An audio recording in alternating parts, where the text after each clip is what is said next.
everyone, it's Teresa and I have a fun video for you. We're gonna jump right into it. All right, we are starting off with, big surprise, a pumpkin. I'm just gonna do a full coating of the wood tint in gray, and now I've got some of these transfers from Cottagecore, and these are actually all from one transfer. I did not have to fuzz them because I have used them before. They are reusable if you didn't know that, and I tested it on my little pumpkin just to see if they felt like they were sticking enough, too much, that kind of thing. So I'm just kind of gonna go with it. I'm gonna just lay them down onto my pumpkin that's already ready to go. It's already waxed. I use a surface wax from Cottagecore, and I'm going to take the chalk paste in the color Camel and in the color Storm, and I'm going to mix it up. This is looking like it's going to be kind of like on a green color, and it's not. It does not come across green at all. It is just a little bit darker of that tan color that is from the Camel one. That way it would kind of stand out just a little bit. I don't want it to stand out too much because I want it to be a lot more subtle. And we are going to do the same thing on the other transfer, and I should have mixed just a little bit more because I was really scraping to get it off. And now what you're going to see in a minute is the one on the left ends up being a lot more faint. To avoid that, if you water down your paste just a little bit, because mine had dried a little while I was mixing it, plus it was from a packet that was already opened, you just add a little bit of water and that will remedy it just fine. Like, I'm actually going to add a little more water to it because I can feel it getting dry, and I should have done that from the beginning. So I'm okay with the way it turns out, which you'll see here in a minute. Super fast to do these. This, like I said, is all on one transfer. It is a C-size transfer, for it's rather large, but you just kind of cut it up. So you'll see on the one on the left, it is, like I said, a little faint, but that's all right. So I went ahead, let it dry completely. It's super fast to have that dry, and I waxed on top of it, and now I am taking, it's actually the same two colors, but I used a lot more of the Storm chalk paste. And I'm going over the wording on this one, which is also, again, like I said, all one transfer, which it says, "Heaven is under our feet as well as over our heads." And I thought it went really well with kind of this like cottage core fall kind of theme. I added a little bit of twine on the top, and I love the way it turned out. All right, on this next project, I am taking some of this decoupage paper, and I am going to leave the little shop that I get it from below. It's from My Victorian Heart. That's the shop, not the brand, obviously. She's based out of St. Augustine, Florida. If you live in Florida, you're going to get it super, super fast. And she always, she actually usually will be able to ship out like the next business day. So even if you don't live in Florida, you're going to get it pretty quick. She's got lots of different kinds of products, and she just filled up a bunch of different ones, and I'm kind of thinking I might have to make another order. So obviously this pumpkin one was kind of perfect, and I am going to just use this silver tray from the Dollar Tree, and I painted that in actually a combination of colors. It's both Whispering Wheat and Sheepskin, both from Folk Art. I did two coats around the rim of it, and on the middle part I didn't really care because that's where our paper's going. Now what you just saw me mix is actually a combination of the Waverly chalk paint in moss and the clear wax. I did a coat of the clear wax by itself first, and then I'm just going to brush on my, I'm going to call it tinted wax because it's tinted with paint. So you can do this with anything you want. So if you don't have the right wax color, you just get yourself some clear wax or white wax and mix it yourself. Obviously the white wax would tone it down a little bit. You know, it's going to obviously take away more of the color than the clear wax. This one's obviously pretty toned down too. The moss colored paint is a lot stronger green, if that makes sense.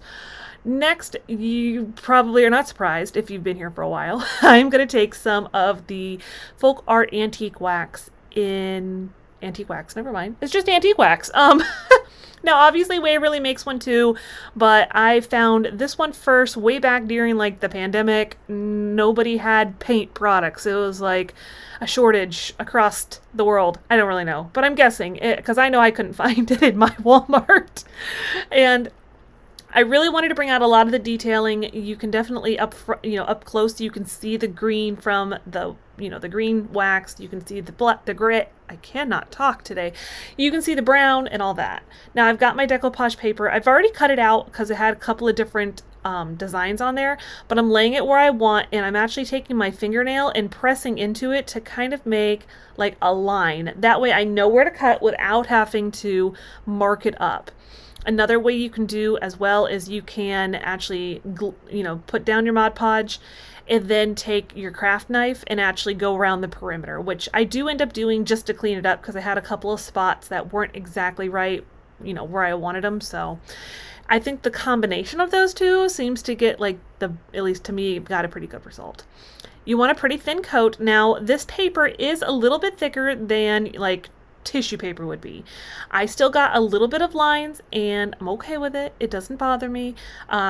Maybe someday I will figure out a method to apply Mod Podge without there being any wrinkles, but that's all right.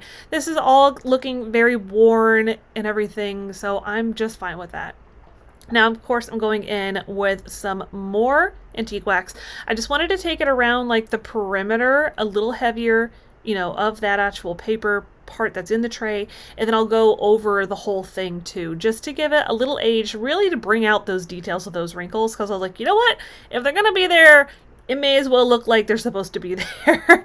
They were though, totally. I totally meant to make it wrinkly, but it's not too bad. It's not that much in the wrinkles. And once we're done with that, I do need to add some feet. I decided I didn't want it hanging as something to hang back. I wanted to be able to put things on top of it. So I'm taking this Fix All from Dollar Tree. Obviously this is a metal tray. Metal and hot glue, they're not friends, so they don't really stick around together. They're not BFFs, as you would say. So I've got these little blocks. They're actually from a little toy at the Dollar Tree. It's like a brain teaser game, and they're just perfect. And what's nice, you do have a little bit of time to wiggle them around, get them where you want them. And here is how it turned out. I just think it is the cutest thing. Now, my name is Teresa. If you are coming over here from the playlist, our, nice collab of pumpkins, I want to say thank you, and I hope if you like what you see, you'll consider subscribing. I do a weekly video at least, sometimes more, just kind of depends. Now, about our other pumpkins in this collab, there are a bunch of wonderful ladies who got together to do this Pumpkin Patch Collab. I kind of went in the cottage core, very neutral tones, but I can't wait to see what everyone came up with. Definitely check out the link that I'm going to have below for you to check out this playlist. It's going to be a lot of fun. I can already tell. All right, I've got another pumpkin. I know, it's such a shocker. And this one is also from Dollar Tree. And now I've got some of this terracotta paint. It is actually from Fall Art, and I am just going to give it a full coating of this. It's kind of like a white color. I'll leave the exact names for all of the paints down for you in the description box, as well as everything else that I've used today. And what I'm going to do is I'm going to give this a full coat of the paint. I'm going to let it dry, and then I'm going to come back with another coat, but on this one I'm actually going to stipple it on. When you stipple on with this paint, you're going to get even more texture. You get a very surprise terracotta look to the paint, but then when you stipple it, it's going to give it even more texture, even more of that look. I've got this little dish stand thing, I'm not really sure what to call it, from Michael's when they had 70% off, and I started painting it, and I decided I wanted to just paint the top part this color. This is Cavern Moss. It was kind of perfect for this little theme I've got. And now I've got another one that I'm going to put on there, and that one is called Dusty Trail. I didn't really love it, I'll be honest. I didn't love the way it looked next to, this Cavern Moss one. So I'm going to take the black, which is called Obsidian, and I'm just going to stipple that on. So the Cavern Moss is only one coat, and I figured when I did that, I was like, well, I don't love it, so let me do something else. I'm going to just kind of put this on there, and it's going to give it, again, that really worn look. To me, I was like, this is just some little piece, sitting outside of the cottage in the woods. Do you guys do this? Do you make up stories in your mind for your stuff that you're making? I find that I've been doing it a lot lately. I'm like, I have a story to tell with these pieces. I hope you enjoy the story. I don't know. And then of course, going back in with some of the antique wax, I'm going just over it very lightly. I wanted to bring out a lot more of the detail in the little cup part on the top. Obviously you can see them, they are pretty defined, but I figured, you know what, I'm gonna just make it even more so, give it a little bit more of a worn look to it. With this terracotta paint, it adds so much texture, so that antique wax is really going to kind of grab onto that and really amplify it. And I kind of love it, if you couldn't tell, since I've used it on a few different things so far. And now I'm going to do the same thing with my little pumpkin. It needed a little bit more definition to it. I'll focus a lot on the stem, and I know I've actually had a couple subscribers tell me the technical name for it, and I cannot remember it. And I think if I remember right, it was a word I didn't know how to pronounce. So I'm going to call it the stem. And another one of my subscribers, Bridget, she's the sweetest thing ever. She calls these love handles on the pumpkin, and I kind of love that. I was like, well, that's what they are from now on. They have a more technical name too, but love handles, how do you not love that? I love handles on my pumpkins. And once I have gotten all of the antique wax, here it is, I added just some moss. I put a tumbling tower block underneath it to kind of boost it up a little. All right, so I have this little trinket box from the Dollar Tree. I'm going to paint the bottom in the Waverly chalk paint in moss, and I'm going to combine those two colors just like I did on the previous project, like 2 projects ago. I have this stencil from the Dollar Tree, and I cut it off of the other part, and I was like, oh, I guess I didn't really technically have to do that. It's a, you know, adhesive sticker. Obviously it's getting stuck to itself right now, so be careful of that. And I'm just going to put that down on the bottom. It's almost kind of like a, it's not even like ivy so much. I don't know. I don't really know what to call this, but it just kind of spoke to me. It said, put me on your pumpkins. That was it speaking, if you couldn't figure that out. Now I've got some of the caulking from Dollar Tree. It's obviously not in the crafting section, but apparently it should be. It's in like the hardware-ish kind of area, and I'm just going to use a craft stick just to smooth it on.